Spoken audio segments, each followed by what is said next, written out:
Today is Pentecost Sunday, the day when we celebrate the new revelation, the new understanding, the new experience of the Spirit of God. The day of Pentecost has for centuries been seen as a particular day when God sent from above the gift of the Holy Spirit as tongues. Oh, forgive me. The day of Pentecost. I have to move this. This is bugging me. There we go. Oh.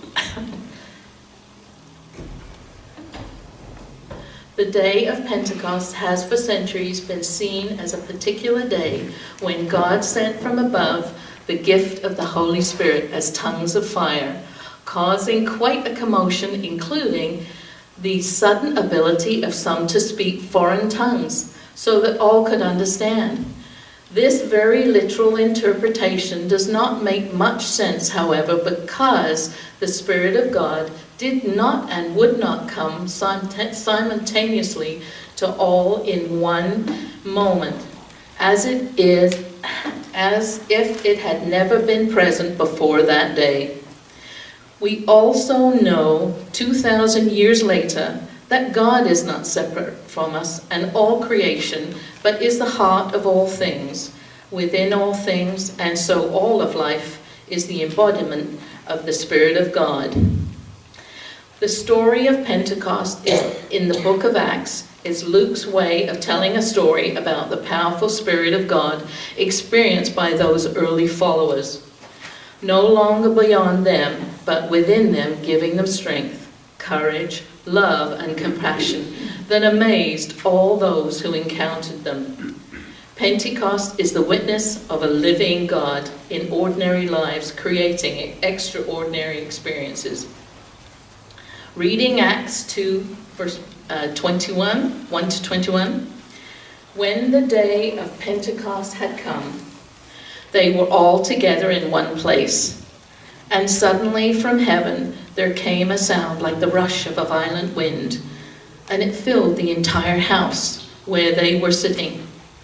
Divided tongues as of fire appeared among them, and a tongue rested upon each of them. All of them were filled with the Holy Spirit and began to speak in other languages as the Spirit gave them ability. Now there were devout Jews from every nation under heaven living in Jerusalem. And at this sound the crowd gathered and was bewildered because each of them heard them speaking in the native language of each. Amazed and astonished, they asked, "Are not all these who are speaking Galileans? And how is it that we hear each of us in our own native language? In our own language we hear them speaking about God's great power." All were amazed and perplexed, saying to one another, "What does this mean?" But others sneered and said, "They are filled with new wine."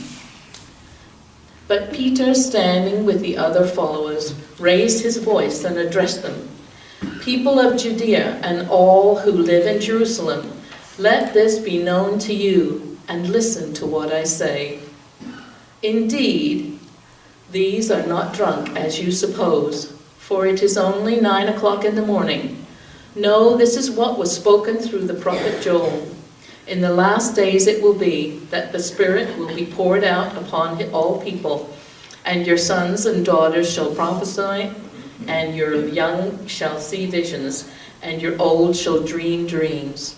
Even on every person, men and women, in those days the Spirit will be poured out. Then everyone who calls upon the Spirit of God will know salvation." Hear what the Spirit is saying to the church.